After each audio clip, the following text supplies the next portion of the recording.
Over to you, Sarah. Hey, my name is Sarah Wolford. I'm the Director of Sustainability for Carolyn Clinic in Roanoke, Virginia. Well, thank you all for joining us tonight.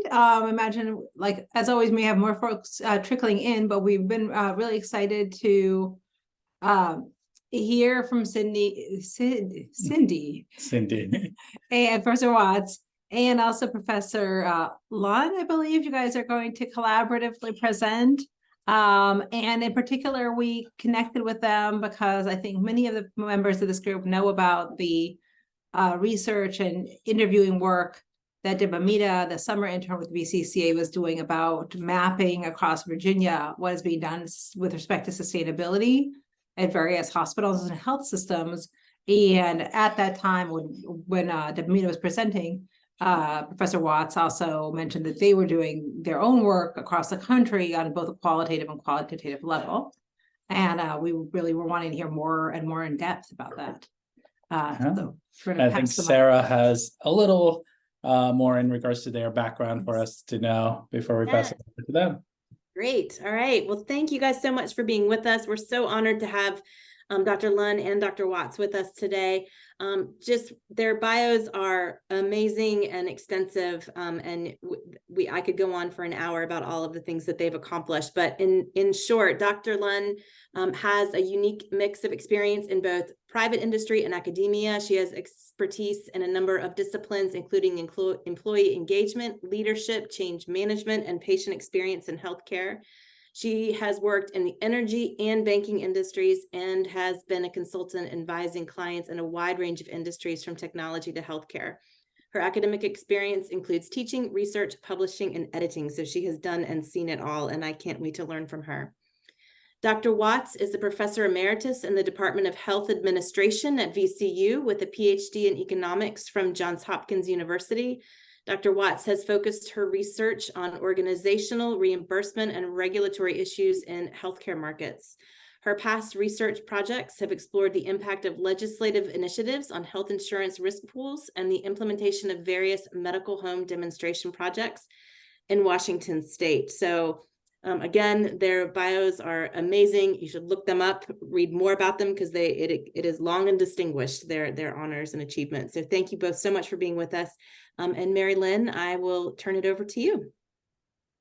Well, thank you. And thank you for inviting us to share our research with you this evening. We appreciate it. And I was just going to give you a little bit of background about our research project. Dr. Watts, Cindy, is going to talk about some of the common emerging themes that are coming up from our initial interviews that we've had with healthcare executives. And we'd be happy to answer any questions that you have as well. So I thought I would just share a few slides to begin with.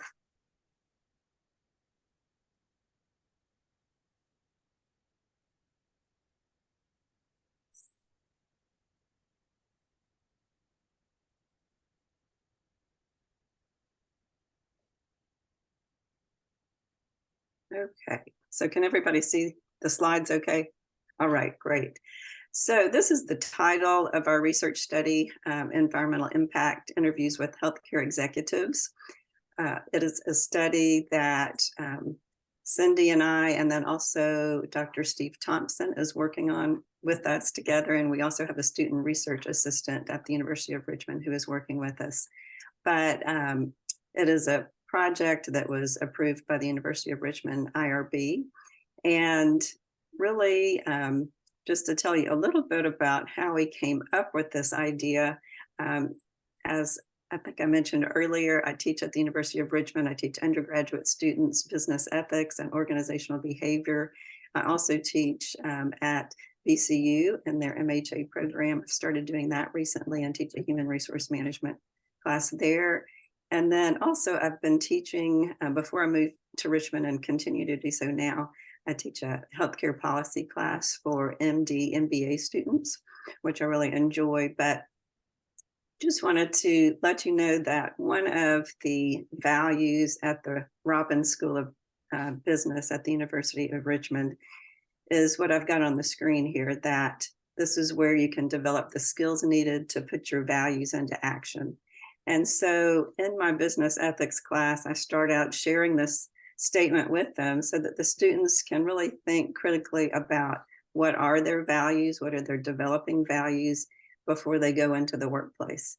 And as you are aware, a lot of the younger students today really are coming in being concerned with environmental sustainability, ESG, and corporate social responsibility.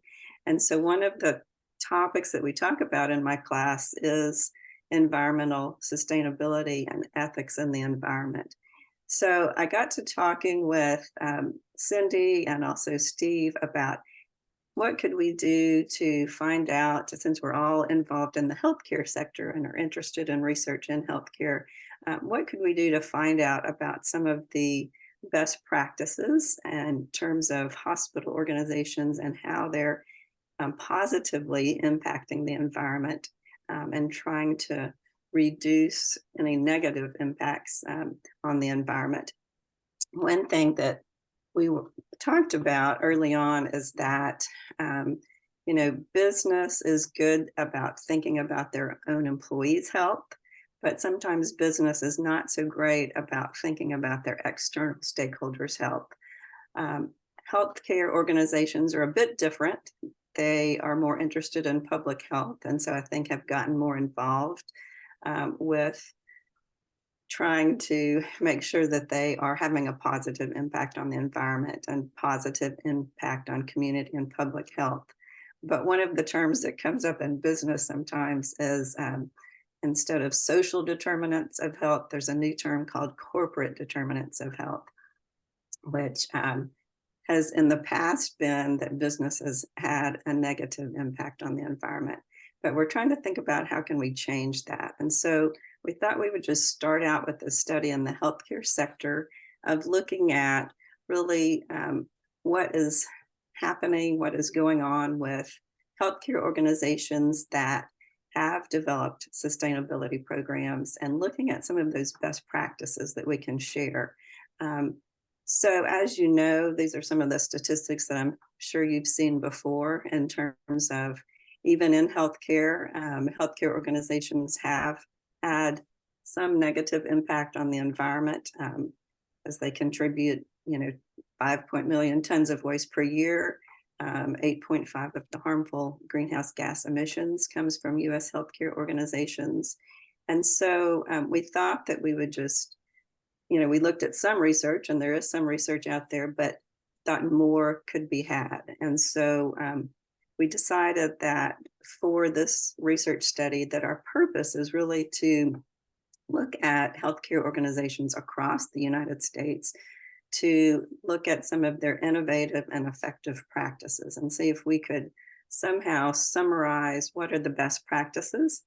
The other thing that we're really interested in is looking at why have some healthcare organizations become interested and committed to sustainability in their operations, whereas others have not. And so what are the incentives and what are the barriers to this? And then our final purpose really is to aggregate the data, and the data will be anonymized as well, but just to be used to educate our classes, our undergraduate classes and graduate classes, and some of our healthcare continuing education professional classes or classes for healthcare professionals.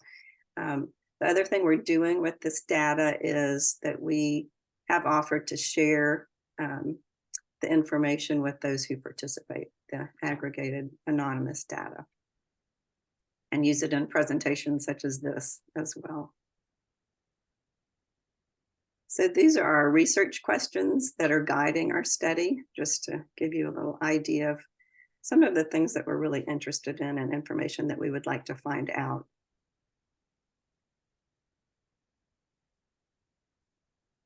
The study, in terms of what are the methods of the study, it's a mixed method study. So we started out with a quantitative piece where we developed an online survey that we sent through Qualtrics to state hospital associations. So we sent it to all 50 states to find out information about what are some of the hospital association efforts around environmental sustainability? Are they doing any advocacy for healthcare policy in the environmental sustainability space? And then also if they have any recommendations of hospitals in their state that are really doing a great job with environmental sustainability initiatives, if they could recommend some of those people that we could talk to. And then the second part of the research project is more a qualitative piece where we're looking at interviewing healthcare executives, someone who manages the sustainability program at a hospital, whether that be the CEO, COO, or whether that be someone in the Office of Sustainability. Some of these people are in managing the facilities department, but we're trying to find the individual who's responsible for the sustainability program at that particular hospital or healthcare organization.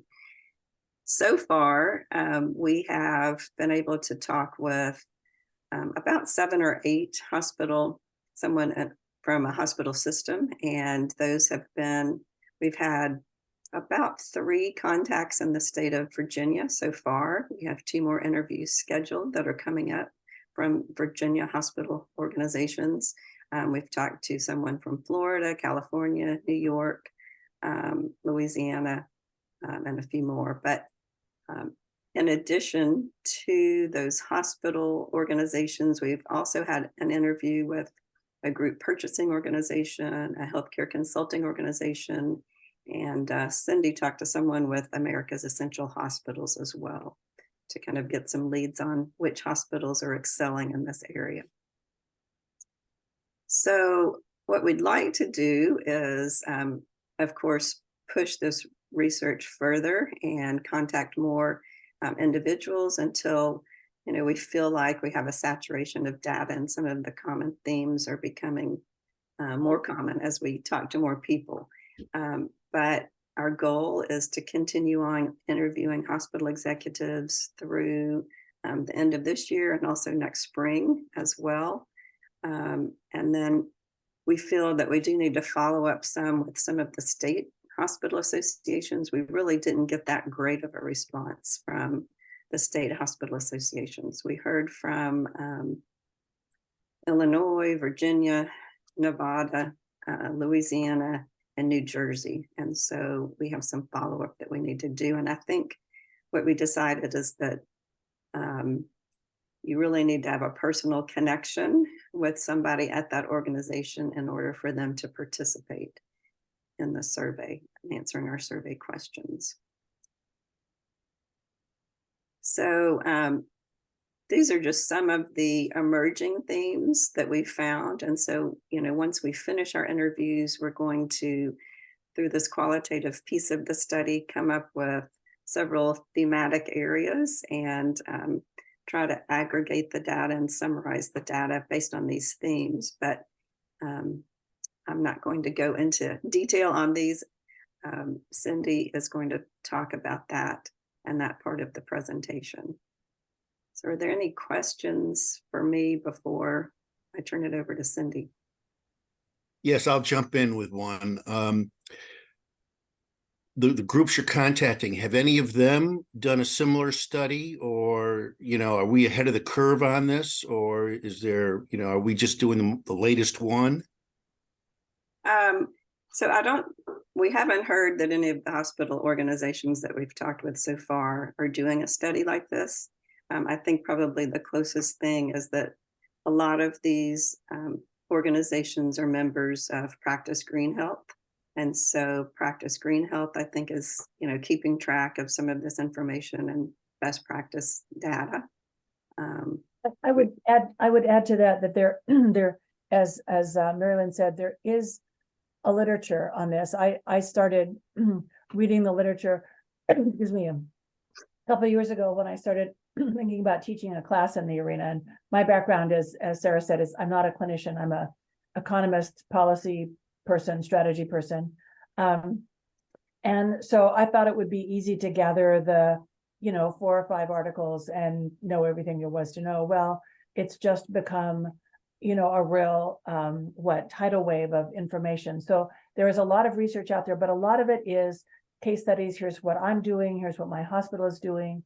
And much of it comes, as you know, and as we've been hearing from Bob Kitchen and others, from clinicians and the clinicians, the nurses and physicians, and the people that are, interacting with patients who see what's happening, and they're the ones that are initiating stuff. So part of the purpose in my mind of this project is, to some extent, we're looking for best practices, although we can't compete with Practice Green Health and others that have really identified a lot of best practices and support them and so forth. But it's more focusing on the C-suite, because what we've heard from a lot of people is, if only I could get my C-suite to talk to me, to listen to me. And my clinicians are great. The people that have offices of 1 or 2 people in the in working on sustainability, they're given, a few resources and some lip service, but the C-suite really isn't paying attention. And so we wanted to talk to people in the executive positions to see what they're thinking about it, what they know, what's, even we talked to one person where we know things are going on in his organization and he wasn't aware. So that's part of the purpose, is what not only what's happening, but who knows what's happening. And the C-suite people have to be involved because they hold the purse strings. And so, what I thought it was quite, what's the right word, astonishing and important that we're just not hearing from the hospital associations at all. And I'm not violating any of our confidentiality to say, I've talked to some people outside the confines of the study at the Virginia Hospital Association, and they don't even think this is an issue. I tried 2 years in a row to get something on their agenda for their annual meeting and failed. Now, I'm not a CEO of a hospital and I don't pay dues to them, so they don't have a whole lot of reason to listen to me. But both of them that I spoke with were alumni of our program. So they're people that I have some connection with. So I think that's really almost as important, because the things that we're coming up with are things that you all already know, especially people like Sarah. It matters that you have somebody's attention. It matters that there is somebody devoted to this, whose whole job is sustainability. It matters that you measure things. We had one person say, we're really good at managing to measures. Did I say that right, Mary Lynn? We're really good at managing to measures, but nobody's given us any measures in this arena. Incentives matter, return on investment matters. Hospital executives are worried about all kinds of stuff. They're worried about staff shortages and cost increases and fights with payers and employee engagement and all these other things. And so when you say, here's one more thing to think about, they'll go, we really can't. So framing this as an HR issue or as an investment, because if you don't do this now, you're going to be in deep trouble later, or something else. So we had a couple of interesting comments from people about how they framed it in their organization around safety and quality. And one of the things that came up that just really surprised me was, so Beth Bortz has been working on projects for a long time. I forget what the name of her organization, but has innovation in the title. And I happened to see her at an event the other night and reminded me about this. So they've been working for a long time on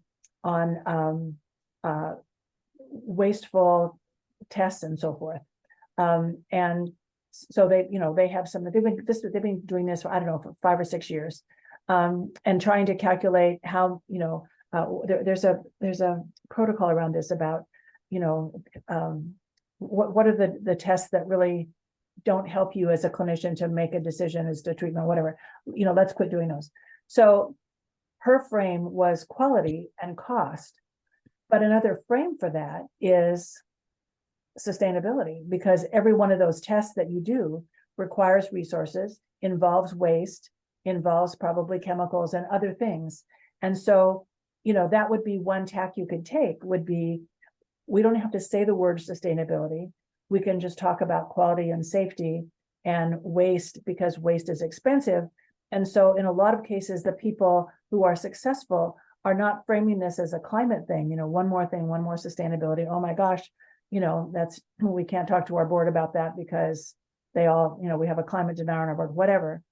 But if you talk about it if you do this, which happens to be climate friendly, in parenthesis, you'll save a bunch of money, that sells.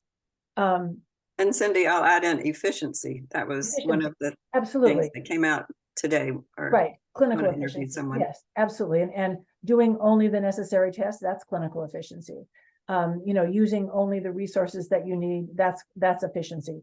Not wasting food, that's efficiently. Not wasting energy, that's efficiency. So, depending on the context and the social and unfortunately political context in which you're working, you have to think about how do you frame this in a way that's going to be appealing to the people who are the decision makers. Certainly everybody talks about the things that are in the literature that you all know about, and that is the biggies are energy, waste, chemical use, water, supply chain, big one, food. And somebody talked about IT. I mean, that's becoming an issue in Virginia with all these giant data centers. All that takes energy, and where does that energy come from?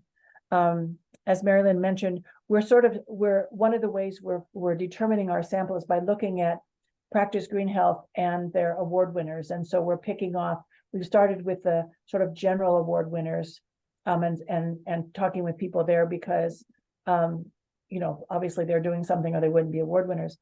I think at some point we'll want to talk with hospitals that are not doing anything to find out why not.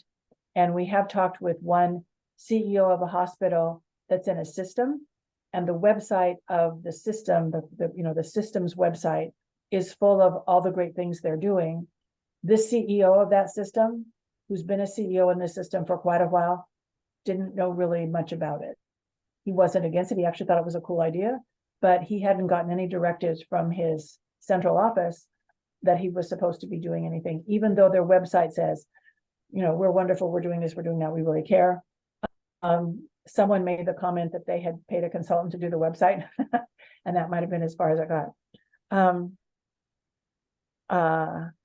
I have another, and this is again outside the confines of the study. I'm working with some students on a project in an organization in Richmond, and they agreed to let me bring in the students to do a project on sustainability. And we sent them a bunch of questions about, what are the, just things like how much energy do you use on a monthly basis, and what do you do here? And I got back from the person who was one of the people that sat around the table and was enthusiastic about our project, the most defensive answers. And so I'm actually meeting with a couple of consultants tomorrow to talk about how the students should move ahead with this project, given that the answers from this person are sort of go away and leave us alone, even though, they said we could come and do this project. So anyway, it's interesting. I think in the end, in terms of best practices, you all know already a lot of the things that people are telling us. Yes, Joan, Gunderson is definitely on the list, and if you have connections there, we'd love to have them. I saw Gunderson, they posted, and I forget where I found this, they posted a bunch of studies, case studies of their various organizations, of their various facilities, and none of them are big, and their ROIs, and their ROIs are all, where the return on investment is all great. The longest period that it took for them to pay off their investment was 5 years for one pretty big project. Most of them, it's a year payoff. Well, to a CEO, to a CFO, that's great. And I don't know that the return was huge, but it was the return on investment was positive. So that's all good stuff to be able to present. So Mary Lynn, what do you have to add to that? You're on mute. Mary Lynn, you're on mute. You're on mute, Mary Lynn. Okay. Can you hear me now? All right, great. I would just add something from the organizational behavior standpoint that came out in one of the interviews that we talked to, and I thought that this was really interesting. how they made a connection between environmental sustainability programs and employee engagement of their employees. So they sent out an employee engagement survey. They added a couple of questions about environmental sustainability programs, and that they saw that there was a correlation. So that would be something I think that would be worth researching further as well. There's literature on that also. I mean, some big survey company has done, this is not just aimed at healthcare, but all over, asking people, would they choose an organization that is doing some of this stuff, broadly ESG stuff, not just climate stuff? Would they go there and work for less money than they would for some organization that was not? And the answer is yes. Exactly. And then I think too, just in terms of organizational structure, something that seems to be a best practice is that the hospitals who seem to be making the most progress do have an office of sustainability and a sustainability coordinator, maybe one or two staff members who are devoted to this effort as well. And as part of that, and Sarah already knows this, in fact, I probably heard this first from Sarah, until you get something embedded in your strategy, in your organizational strategy, it's a one-off. But once you get it really embedded in the strategy, the way, I mean, you think about, it wasn't all that long ago for many of us that I see on the screen, with the exception of you young guys up in the right-hand corner, when hospitals were paid on a cost basis. You know, they got cost reimbursement, maybe cost plus. And so they didn't really have to embed financial cost in all of their decisions. They did what was best for the patient, best for the physician, whatever. And when DRGs hit, and all of a sudden the way hospitals got paid changed, you can bet, you know, there was a lot of hiring of CFOs, and everything changed. And now clearly you don't do anything in a facility without talking about cost. You don't have a television show that talks about anything that relates to health without having cost involved. Excuse me. Sorry, my throat is not cooperating this evening. So the ideal situation would be to get this into the minds, to have sustainability be part of the values that go into every strategy. So every time you're making a decision, should we buy this machine or that machine? Should we offer this service or that service? Should we expand, build out this wing or not build out this wing? Where should we locate? All of those would have a financial component, an HR component, a sustainability component, and a policy component. Are we following rules and regulations? Can we get the staff? Is our existing staff excited about it? What does the board think? What does our CFO think? And is this the most, what's this going to do to our carbon footprint? That's a long ways off, but that's the ultimate, I think that's the ultimate goal. And I think embedding it in the culture of the organization. Yeah. It's really what you're doing there.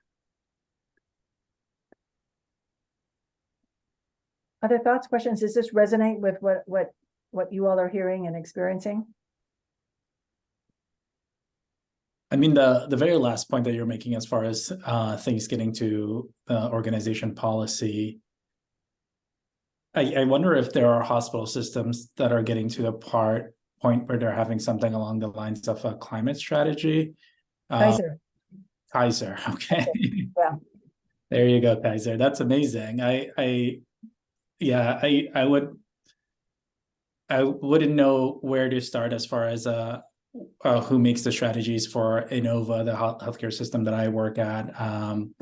But I wonder if that's somewhere where we can infiltrate, just to have the voice, because as you again, strategy really gives you something to point back to, because you are going to get pushback from multiple different kind of parts of the hospital telling you that this doesn't really make sense at the moment, this isn't cost saving, or this isn't related to patient safety at the moment. But then when you point back to this document that's been around, that has been kind of proofread and confirmed and agreed upon by many others, it kind of sets the stage for you to have a little more voice. Yeah.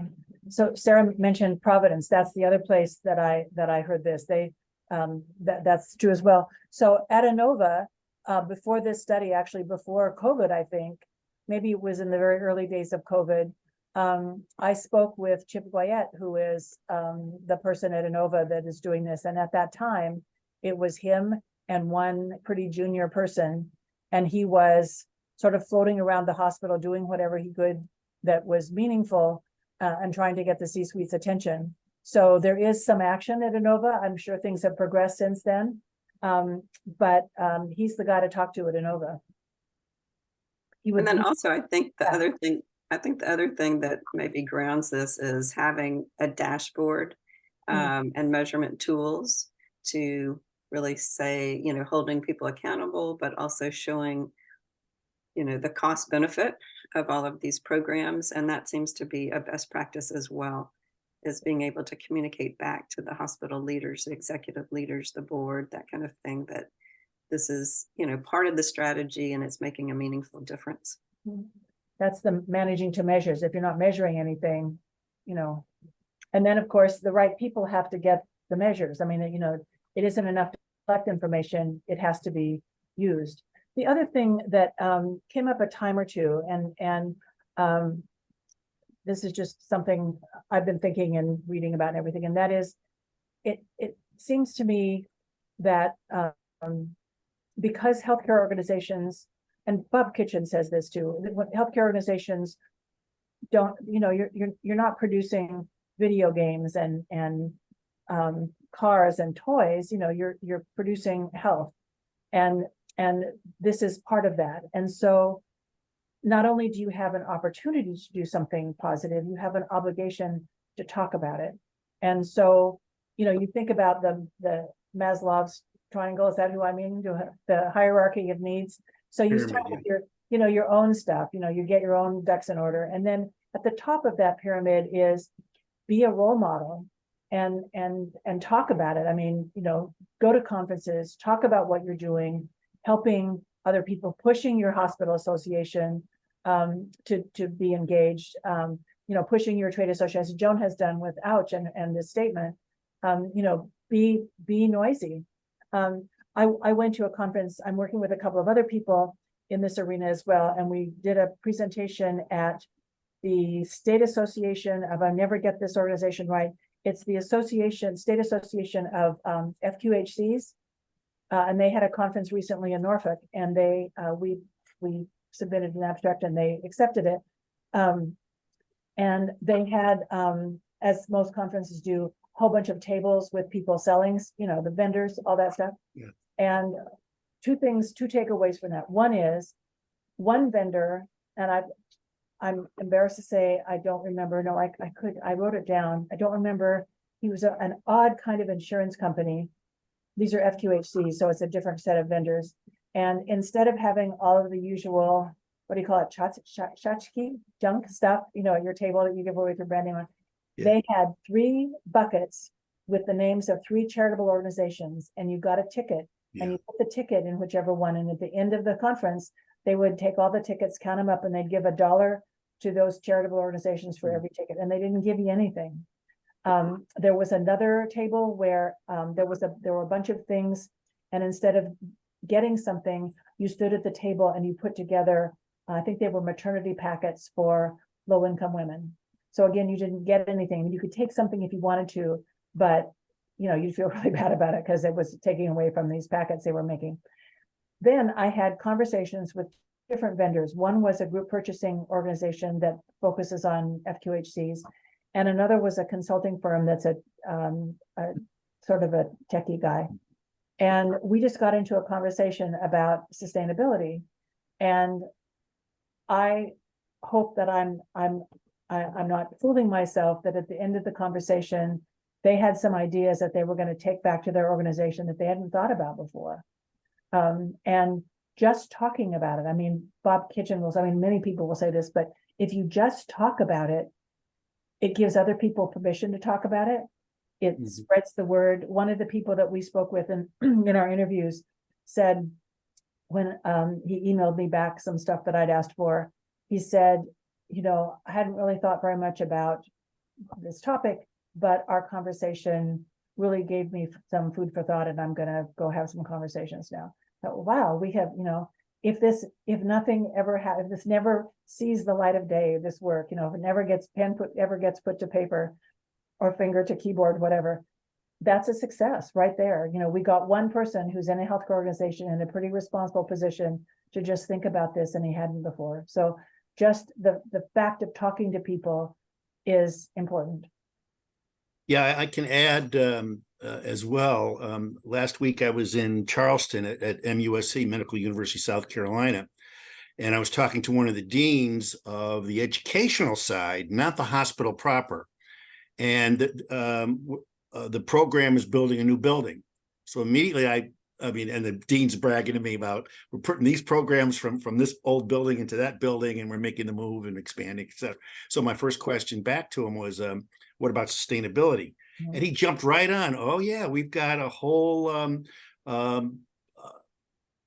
it's was all figured in to be, I think it's more energy efficient is what his window was, but nonetheless, at the program level of education, at that school, they're doing that. So hopefully there's an overlap back to the hospital. And that opens up a big door to a whole realm of potential additional folks you could poll in your assessment, because they're linked to the hospital, but maybe not the hospital. I don't know. Just a thought. That was one thing too that came up, I think, is that when the hospital system, the health system, and the university system were working together, that really helped as well. And then going back to your point about the construction, one of the organizations that we interviewed talked about how they're holding the contractor responsible for coming up with the cost benefit analysis of showing that if we make these, make this LEED certified and all of this, that this is really the benefit to you and your hospital. And this can be the cost saving in the long run. So the School of Nursing at UVA did a really wonderful, they've done a couple of really great conferences on this topic. And the last one, which happened some months ago, there were two people from UVA, including the president spoke. I mean, the president introduced it, which was kind of interesting. And they had a couple people from the hospital because they had done a lot of remodeling and adding. And they spent a lot of energy thinking about the sustainability issue. So if the MUSC people have, want to talk to somebody else who's done some of this stuff, the people at UVA would be great resources. And there was also a study just recently that I saw that McGill University did with UCLA and Princeton, and they were looking at the air conditioning system and how much energy that uses at a hospital, and how can they use more natural sources of air conditioning and air conditioning sources that will lower the electricity usage as well, and looking even at roof tiles and that kind of thing when buildings are being constructed. So I thought that was interesting.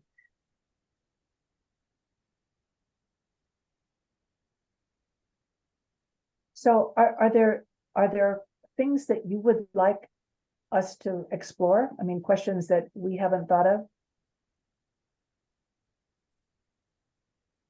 I mean, I guess one thing I'll say, I don't know how many folks got a chance to read the article that was sent out, but so many of the themes here are merging with the themes there, including actually the last comment about air conditioning, which made me think of I don't know how many folks have worked in a hospital setting when like the air conditioning is going and then there's somebody sitting at a desk with a heater or a space heater on.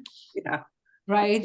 So cold in hospitals. Right. I 100% have been that person because I can't figure out who I would ask to actually turn down the air conditioning, the force of the air conditioning into the space I'm sitting at. But that was one of the interesting takeaways for me for that article. And also actually some of the points that also resonate or specifically around kind of shared metrics. So, and I'm sorry, go ahead.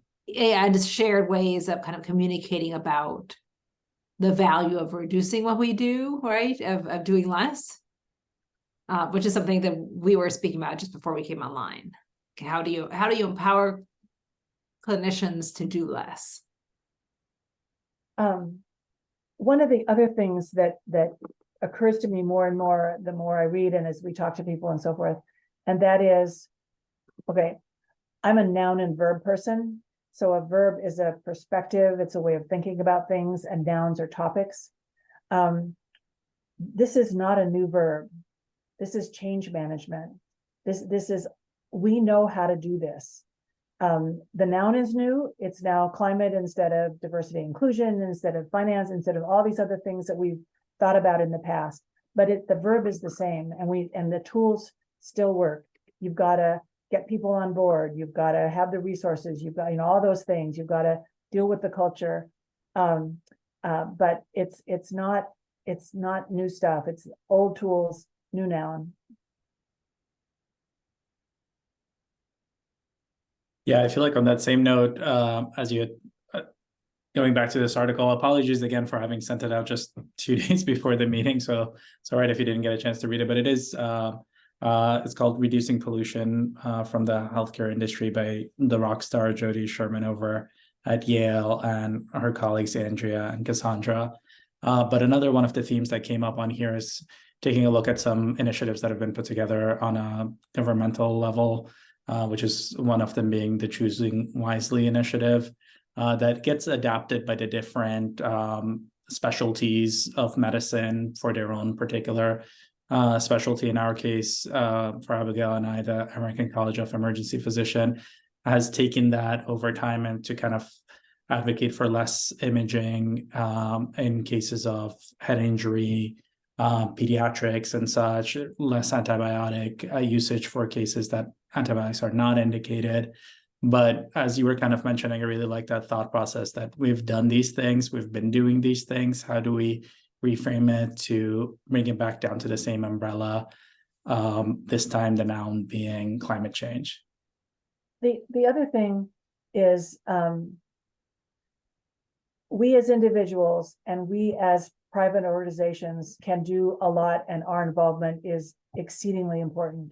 However, the rules are set through public policy, and we absolutely have to have better public policy to allow organizations to be rewarded for the things that they do that are good for sustainability. So another role is public policy advocacy. And as Bob Kitchen has said a million times, you all are the best, you all are the trusted sources of information for policymakers and for people.